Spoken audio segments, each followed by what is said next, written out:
Hello and welcome to From the Wings. I'm Stephanie Freed and I am delighted to have you here with me today.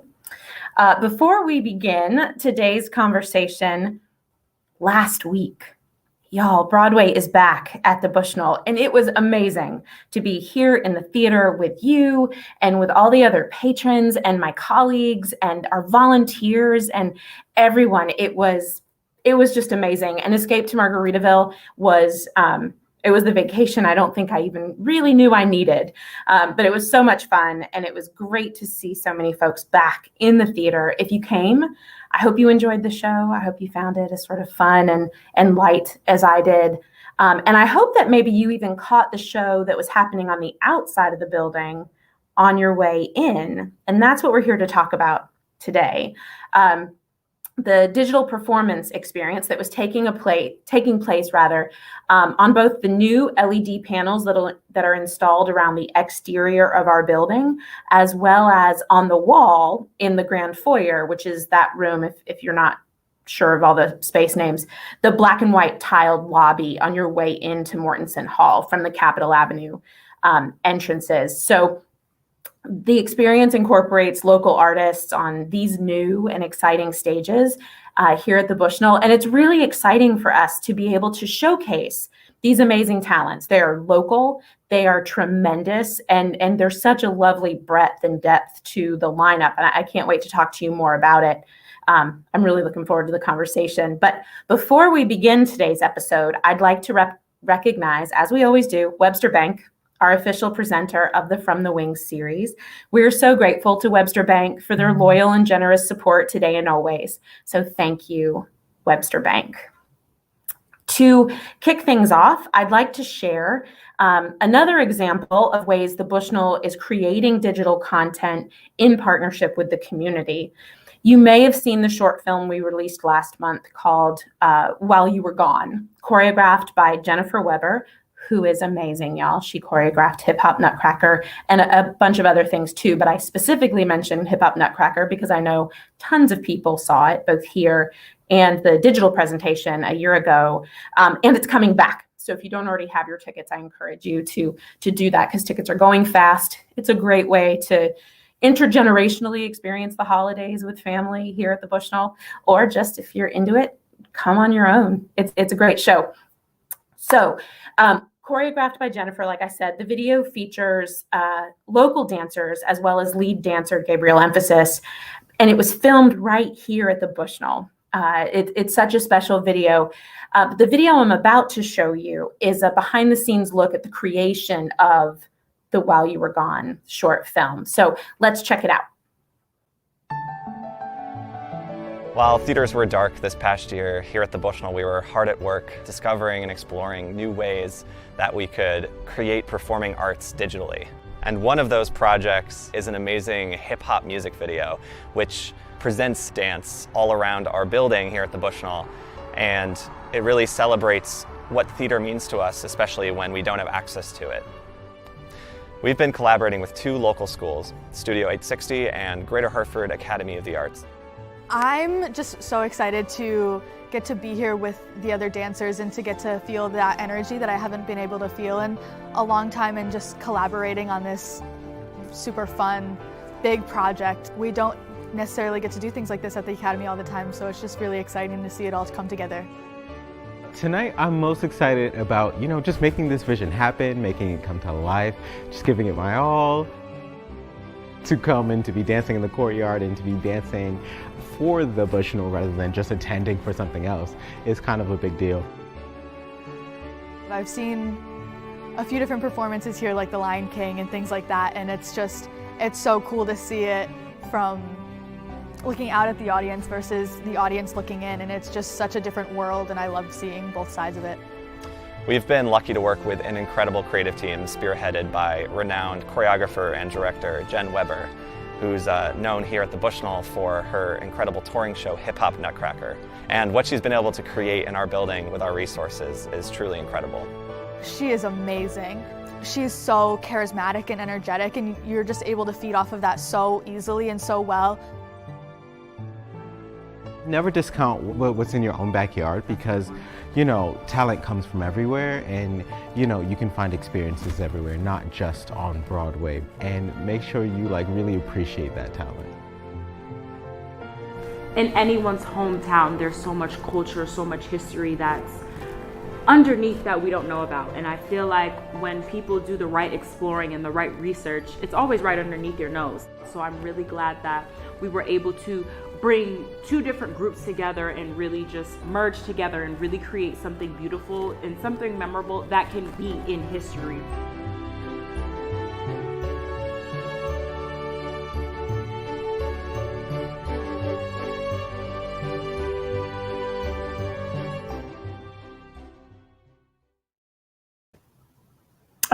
The feeling I get watching those dancers in our courtyard. So the video while you were gone was actually filmed here at the Bushnell in June while we were still effectively closed.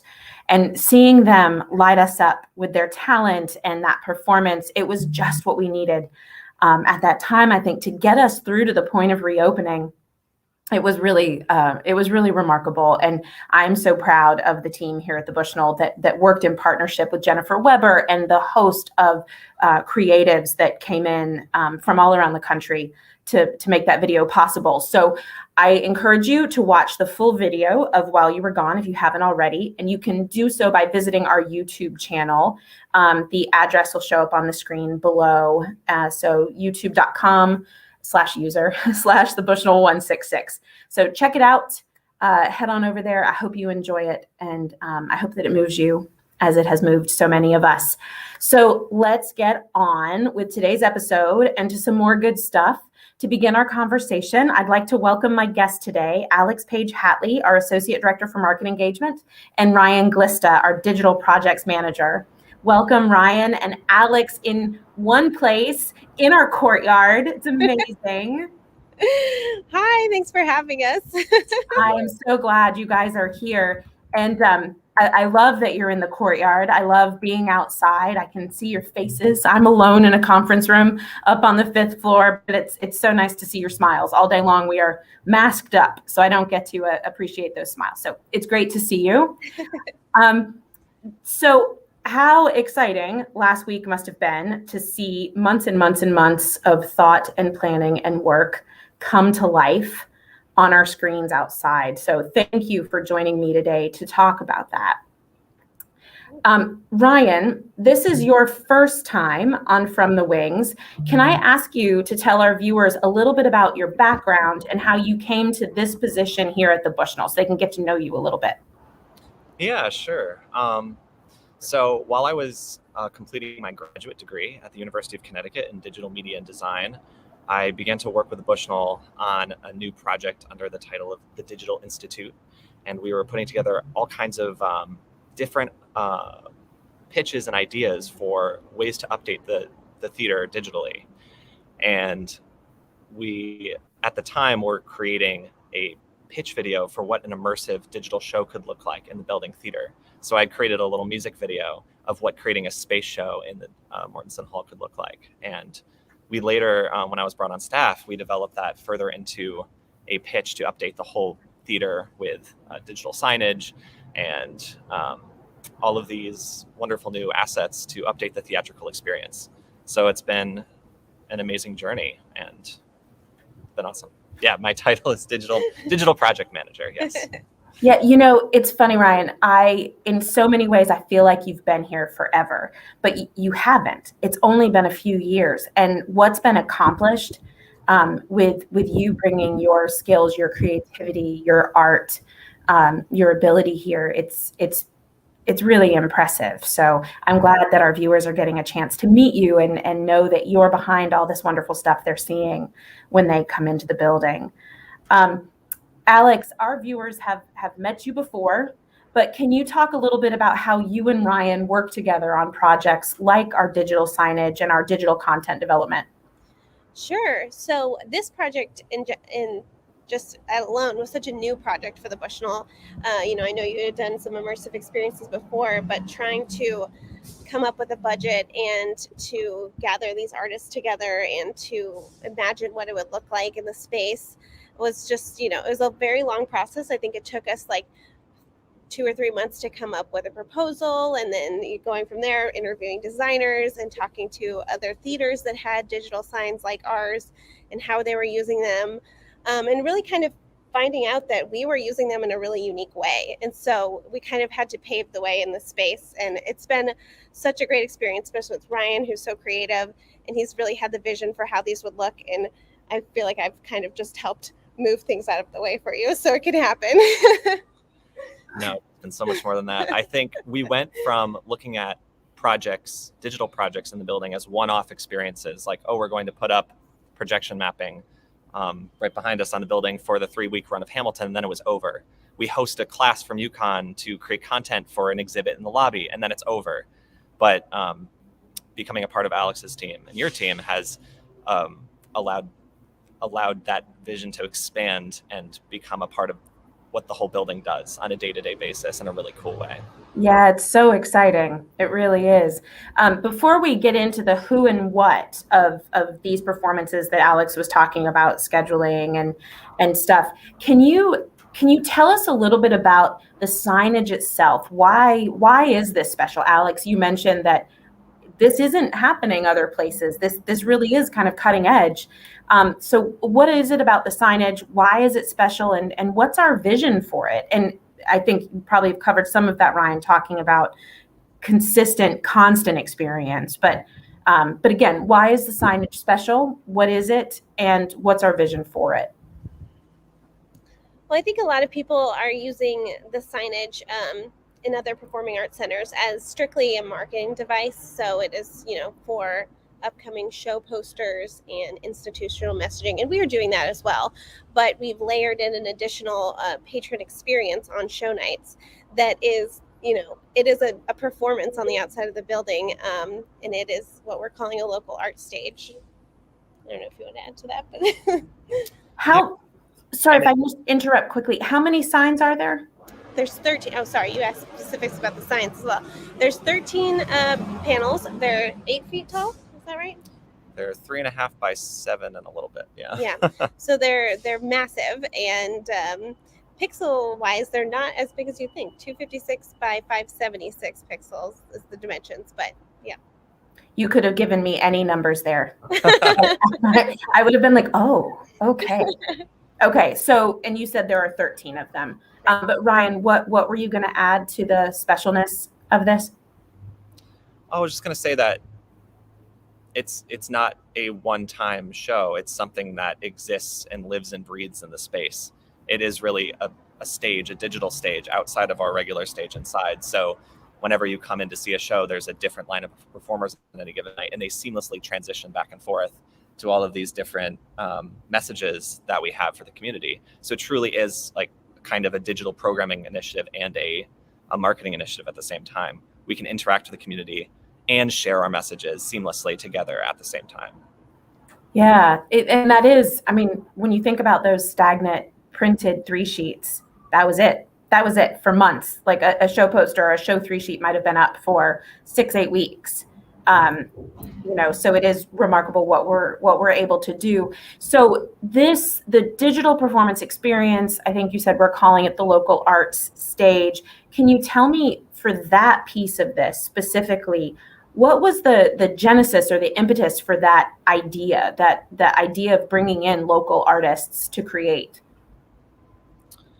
A couple of years ago, when we first started talking about ways to update the space and update this historic 90-year-old building in a way that doesn't feel like just like pasting up images on top of the building. How do we create art and create an experience that lives within the architecture? When we experimented with projection mapping, which is a wonderful technology that allows you to create images that are custom to the shape of the architecture. So if we're projecting an image up on the wall in our grand foyer, the image is interacting with the wall in a really interesting way. We have,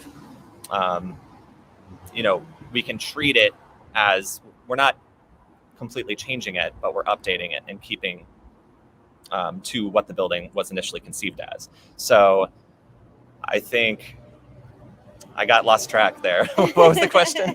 No, so the question was the genesis or the impetus for the local art, specifically that as part of this project. I just want to say, one time we were in a conversation and you talked about the architecture as a playground, and that descriptor I think is so apt, especially in the grand foyer with that projection. It is this, the architecture becomes a playground, and I love that. But the question was about the local arts. What drew you to bringing in local artists to help us build this around the building? I think when I come to the theater on a show night, I want it to be an exciting experience from when you start on the outside, from when you get into the show, and making it a community space and making it feel alive from start to end means lighting up the whole space, the whole journey of the night. So I think just walking through the building and really getting to know it allowed me to think creatively about where and how we could bring to life our community. And my first thought was, what if within our walls lives a whole troupe of performers?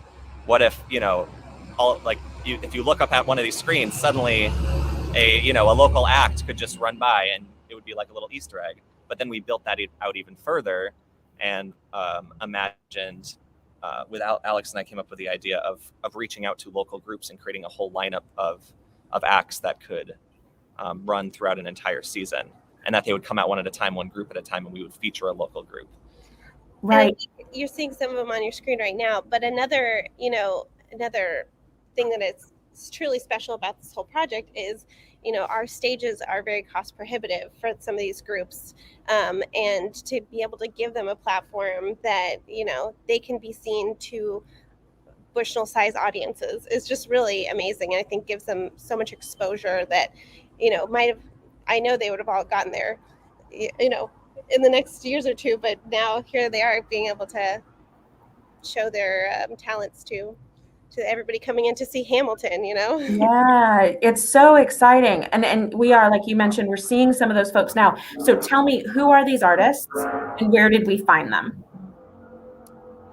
So over the summer, I put together a team of community outreach team, and we investigated the greater Hartford area and really did a lot of digging on social media and with local groups and local institutions, local arts groups, and we really did our homework to try to find a big variety of local groups and offer them a place in this project. And I think it's unique because normally when you're programming for a space, it's like, here's your stage and you bring your act to the stage. But I think this was truly a collaborative process where we were offering our resources to translate something that wasn't originally meant for this to this very new kind of digital exhibit space.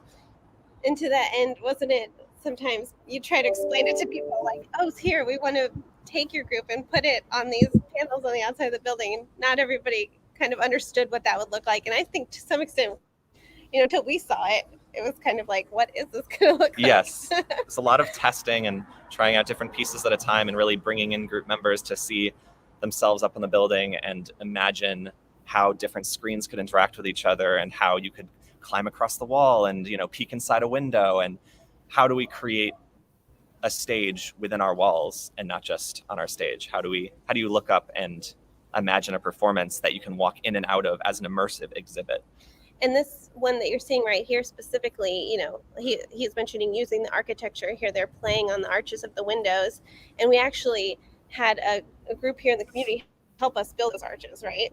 Yes, the wonderful set builders and designers from the UHart Art School, they were a great help to us. John Holder from the Handel Performing Arts Center at UHart, and Aaron Bleck from Hartford Stage helped us out with some wood. Yeah. And it was a true community initiative. We had helpers from everywhere in the community, and everyone really came together to create this new kind of experience for performing arts. Everyone said, I've never seen anything like this before. Yeah. So I want to be part of it. And that was a really rewarding process all summer of being able to put together that team. I remember at one point, sorry, just one little anecdote, when we had the kids painting here, we brought them out to look at the signs, and there's some test content where a snowball gets thrown, and the kids were chasing the snowball down the sixth. So sweet, and it just showed me like, oh man, this is exactly what we're going for. Yep. Yeah, it's an experience, and it's you become part of it. It is not happening to you or for you. You are part of it. Right. I love that. So if our patrons or our viewers here today are interested in learning more about the different artists and their work, both within and outside of the digital signage, where can we get information about them? So you can go to bushnell.org/local-arts, and that is where we have a list of all the groups that are in the performance rotation. You can link out some of their websites or their Instagram pages, and we have everyone. I think you've seen them, but I don't know if we've actually said that there's a jazz group, there's Sonia Plum Dance, there is Air Temple Arts, there's Circus Arts, yeah. Circus Arts. We have kids painting, we have handbell ringers. It's just a really broad variety. That's so great. It's so great. It just occurs to me, did you film all of them like on our stages, or it looks like some of the filming happened in other places. Can you tell me a little bit about that? Yeah, it happened all over Connecticut. Wow. Every project required a completely different set of we had a completely different setup for every single project to make their act and feasible for this new sort of digital display. So we worked in a local video studio, Y Live Productions, in Hartford. We went down to Air Temple Arts Circus Studio space down in New Haven. We filmed some at the Bushnell. We filmed backstage at the Bushnell. It was sort of everywhere we could to make this vision possible. And so when I come, I'll be here, I'm here every day, but show-wise, as a patron, I'll come for rent.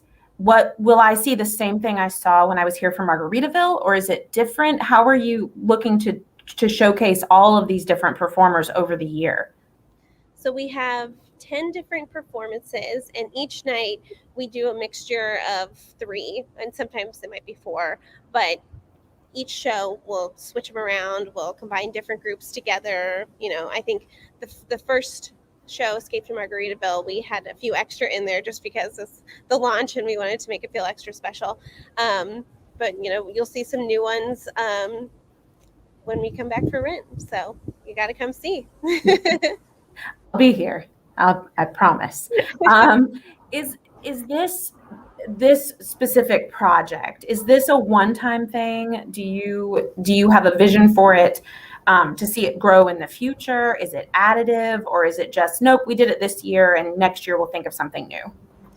No, I think this is going to persist. And, this year we learned so much about what works and what doesn't work. And I think we'll start planning as soon as early 2022, and start recruiting new community groups and begin again.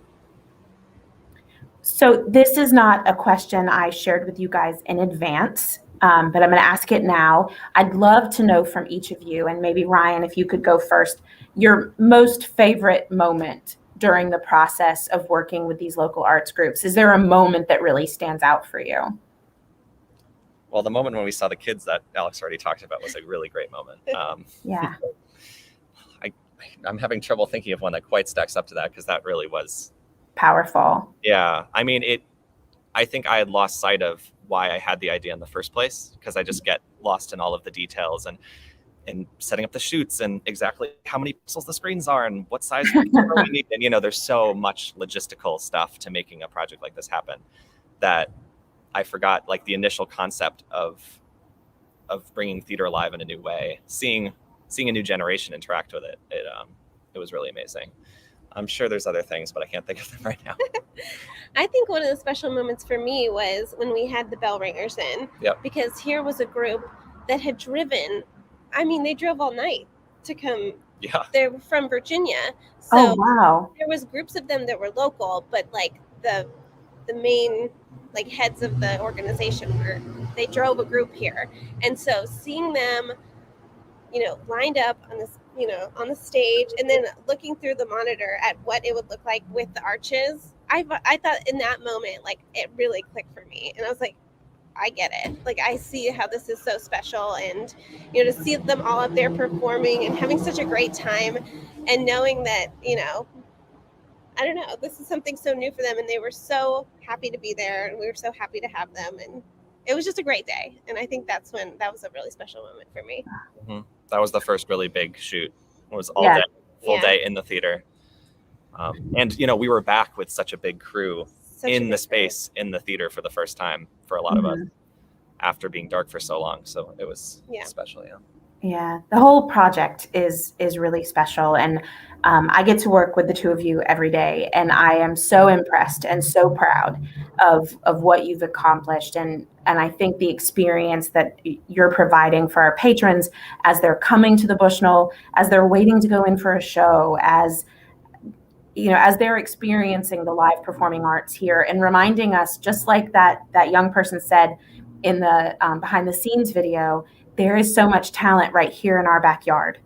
And that could not be more true, both in the talent we have here at the Bushnell on our team, the two of you included, and the talent in our community with local artists. And to that end, if someone watching today knows of a local artist or a local arts group that they think might be interested or they'd like us to consider for inclusion, how should they reach out? By email, bushnelldigital@gmail.com, specifically for this project. And we can't wait to hear from more people and put together the next lineup. Yeah, for sure. Well, I see so many exciting opportunities for this in the future, and you guys are doing just such a great job. So thank you both for joining me today and for all that you do to bring magic to the Bushnell. It was great to spend this time talking about this with you and our viewers today. So thanks, you guys. Thank you. Thank you. As we wrap up today's conversation, just a reminder that we are now reopened, and we continue to rely on the support of our donors, patrons, subscribers, friends, volunteers. And we're so grateful to the support that's been provided to us through the long closure and as our doors open once again. So we are especially grateful, as I mentioned at the beginning, for the continued commitment of Webster Bank as our From the Wings sponsor.